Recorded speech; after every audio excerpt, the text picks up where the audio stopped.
बार्सिलोनाले 2025 लागेपछि पहिलो गेम हार्यो, त्यो पनि च्याम्पियन्स लिगको सेकेन्ड राउन्डमा डर्टमन्डसँग उसकै घरमा।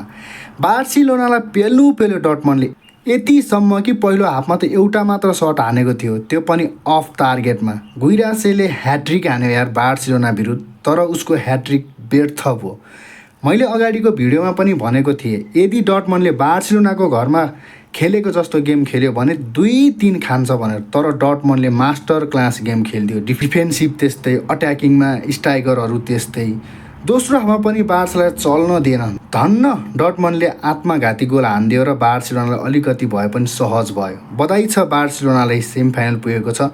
पिएसजी पनि एस्टन भिल्लाको घरमा 2-3ले हारे पनि एग्रिगेटमा 5-4 को जित निकाल्दै सेमिफाइनल पुगेको छ। बधाई छ पिएसजीलाई। तर एउटा कुरा है, यो गेमबाट यदि कुनै टिमले पाठ सिकेको छ भने त्यो रियल मड्रिड हो है।